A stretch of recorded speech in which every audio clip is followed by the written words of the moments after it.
Hi everyone, welcome to this session. Today I will walk you through the end-to-end process of RCM cycle in a nutshell.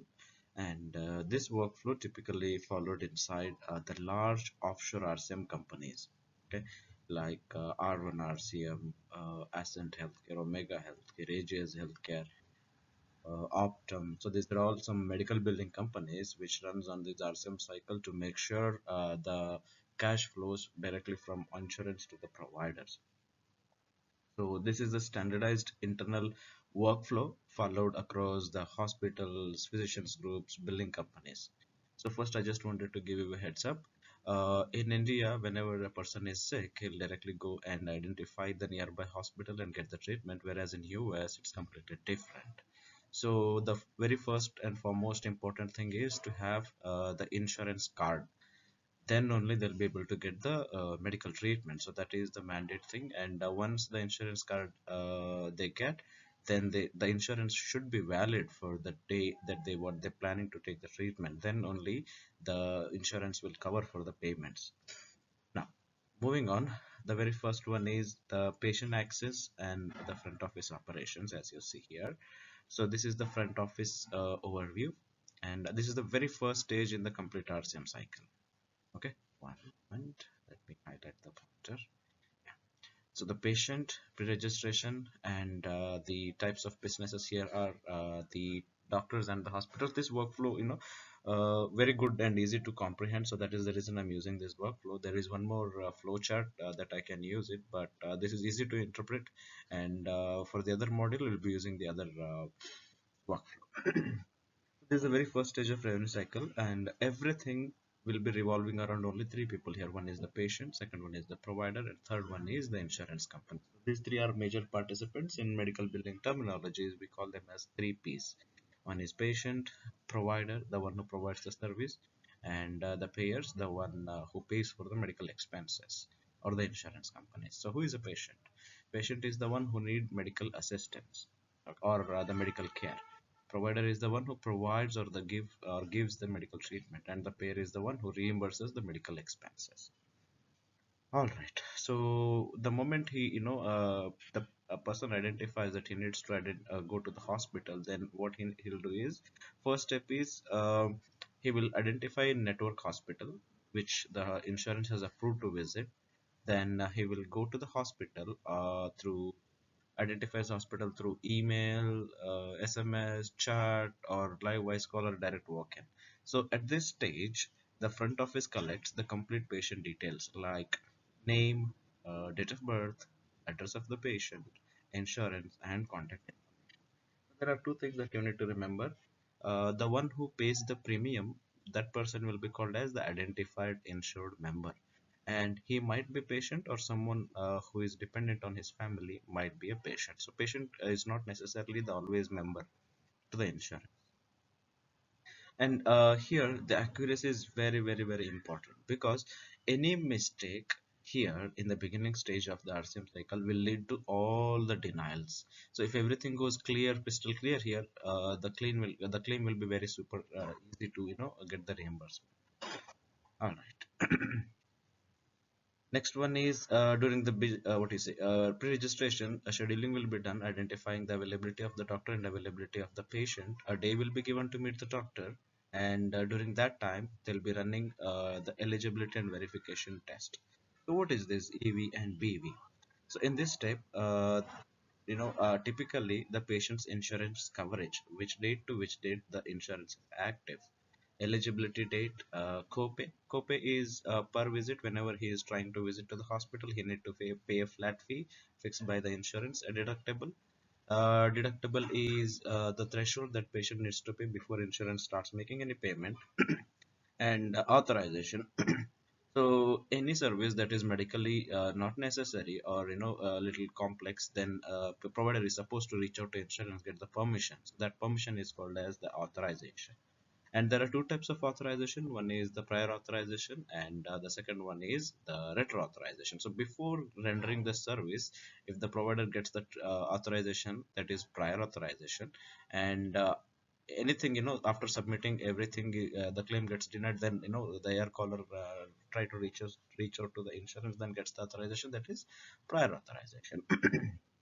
Sorry, retro authorization. All right. Next one is the appointment and the scheduling. So here, appointments or procedures are scheduled only after ensuring pre-visit checks that are completed. That I mean to say, the EVBV prior authorization, everything is set now. Now, the clinical documentation will start from here. So, like we said, we discussed about three P's. One P is discussed, second P is the provider. So there are two types of providers. One is the individual provider and the second one is the hospital providers. So anyone who gives the treatment services, they are called as the providers.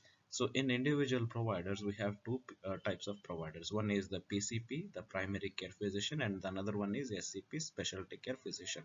So the insurance companies, has designed this to reduce the cost to them, to reduce the burden, financial burden to them, because anything and everything, if they visit the secondary specialty care physician, it is going to be a little expensive. So that is the reason first they are expected to visit the PCP, primary care physician, general physician who is certified enough to give the basic treatment, and specialty care physician, the one who is specialized in one of the specialties like cardiology, radiology, oncology, pediatrician, etc., etc.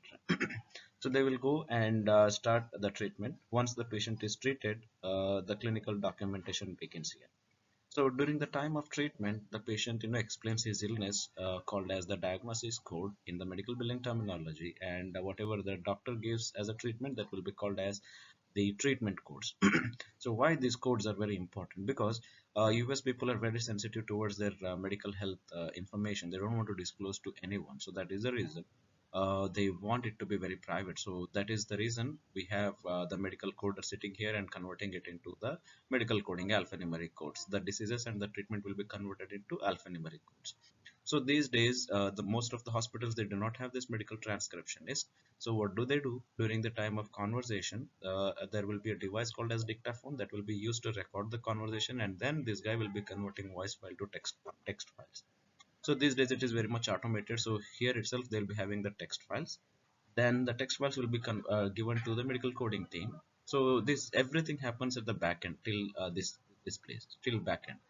So the claim, the medical coding starts converting the text files into the medical coding as per the ICD-10-CM. So ICD-10-CM stands for International Classification of Disease 10th Revision Clinical Modification. So earlier we were using 9th revision. Now, excuse me, we are using the 10th revision. So here, what do they do? As the name itself indicates, International Classification of Disease. So all the diseases are classified into alphanumeric. So they will be used to identify and give the treatment. One.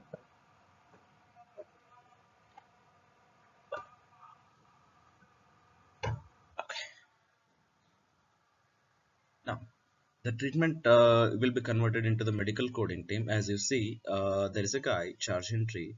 What he will do, he will assign the dollar value to the services that were coded by the medical coding team. So what do? They look into the scanned copies, they look into the clinical records, they look into the converted files, everything, and then they will assign for which disease what should be the treatment and where the treatment was given. So all those things will be converted.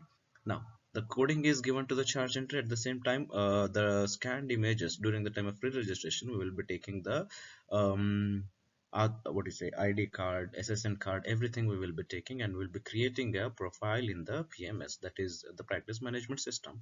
So the system is, will be having all the records of the patients who are visiting to the hospital and the medical conditions. So for billing purposes only. As per the HIPAA guidelines, we are not supposed to store any PHI once the billing purpose is completed, or we need to release only as per the ROI. So during the time of pre-registration, we will be taking signature on four declarations. So one is the ROI, release of information. So this indicates that patient is agreeing to release his what is a personal and medical history to the other vendors, like anyone who is involved in the billing purposes, like the vendors, the insurance companies, or the coders, charge entry, anyone who is dealing with the medical record, he is giving a consent that please utilize my medical bill, medical information for reimbursing my expense. Second one is assignment of benefit. ROI AOB, assignment of benefit. So this indicates that patient is agreeing for the contract that he has made with the insurance. I will take a treatment from the doctor. Do not make payment to me. Directly make payment to my provider. So that does indicate the AOB.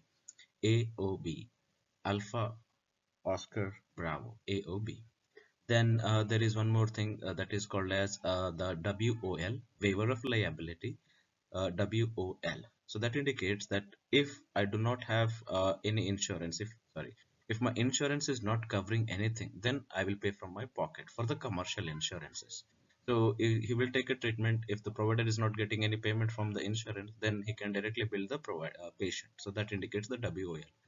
And there is another form that is called as the ABN, Alpha Bravo November, that indicates advance beneficiary notice. So this is in case of the Medicare only. So if the Medicare is not ready to make any payment for the for my medical expenses, I'll be ready and I'll be making the payment. So that's what it indicates. Then there is one more thing called as the COB. So if the patient is having 2 plus insurance, so then we should know which insurance to bill first and which insurance to bill second, because the secondary insurance will not take unless and until the primary insurance makes any payment, because there will be a discrepancies in the payment that the secondary insurance is going to consider. So that is the reason the patient is going to give this consents to the team. Then we will be asking him to give a self declaration. If I do not have any active insurance, then I will be liable to make all the expenses for my treatment. So this is very much important, because without all these things we cannot proceed with anything here. So all these consents are very much important. I'll repeat once again. One is the ROI, release of information. Second one is the AOB, assignments of benefits, that patient is assigning his benefits to the doctor.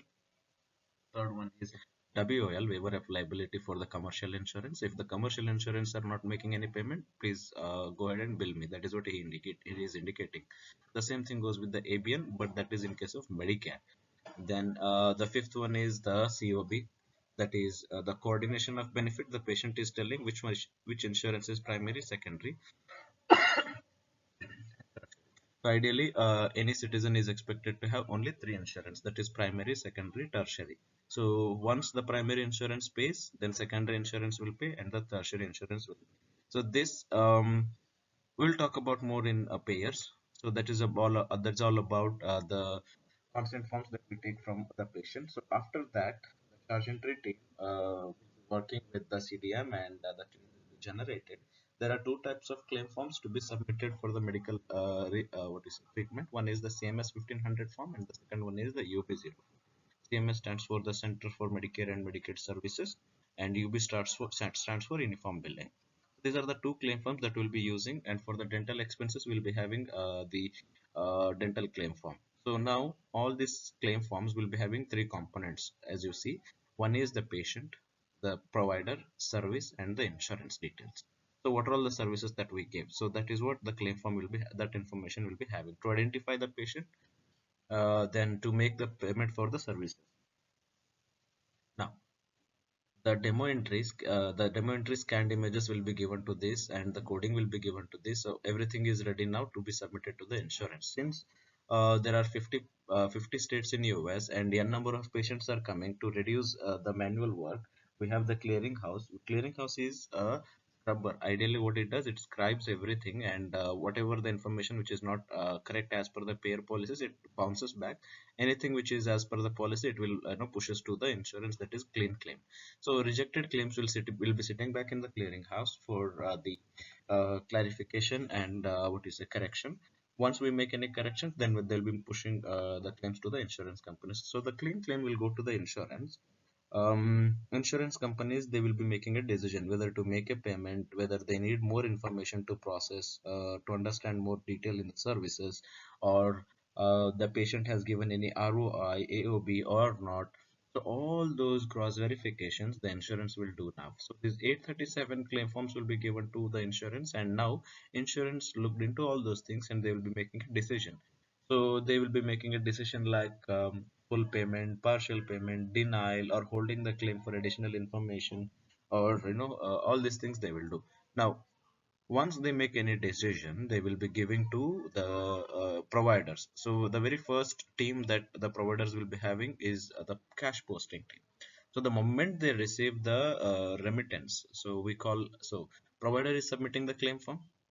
Now the payer is submitting the, what do you say, processed information in the form of EOB. So EOB is explanation of benefit. So how much the patient has utilized, how many visits he has utilized.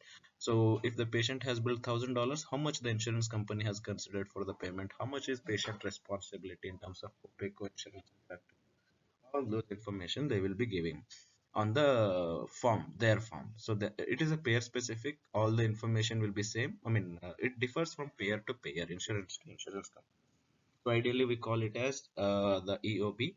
And if it comes from electronic form, we call it as ERA, Electronic Remittance Advice, also known as Remittance Advice.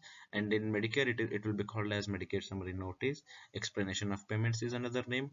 All informations are same. And also they will be sending letters to the providers mentioning whatever needs to be taken care, please submit it.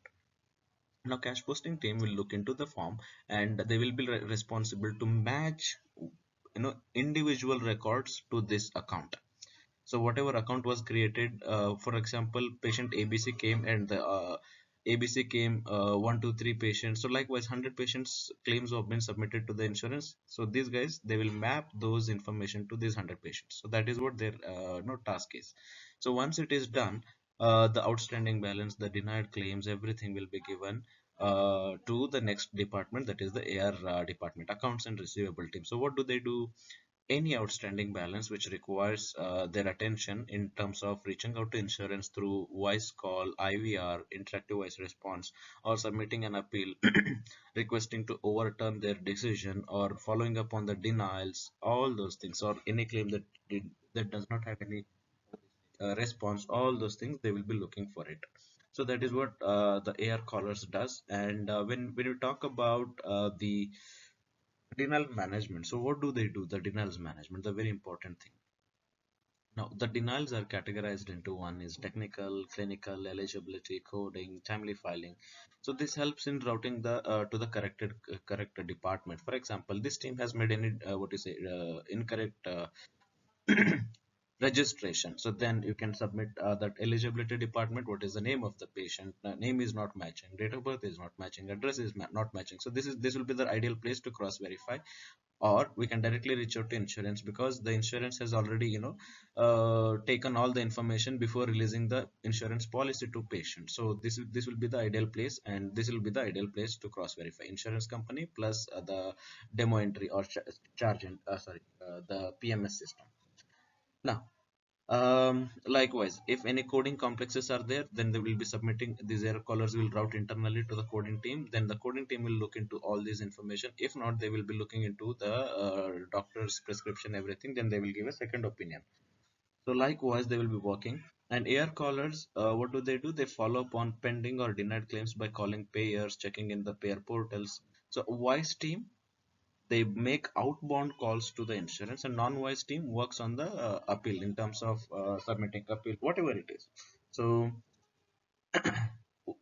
what do the patient and collections team does? Now everything is taken care by these people. Anything that requires onshore, the US people, the people in the US, then they will be submitting it to the collections department.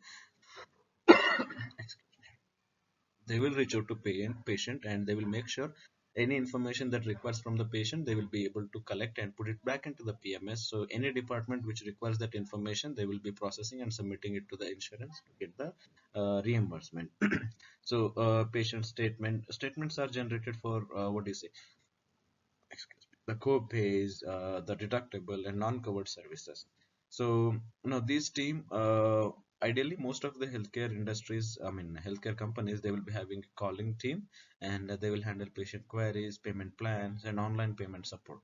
So this is all about the RCM cycle, and thank you so much for listening to this. And this is the standardized RCM process cycle used across all the medical billing companies. So here and there there will be modifications, because most of them will be having different contracts with the hospital. So probably the hospital might give only the coding part to them to work on it, or some hospitals will give only the AR part.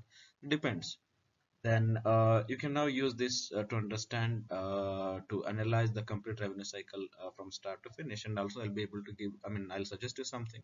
You can go to some open libraries like YouTube, Google, ChatGPT. It summarizes everything and it will be very easy.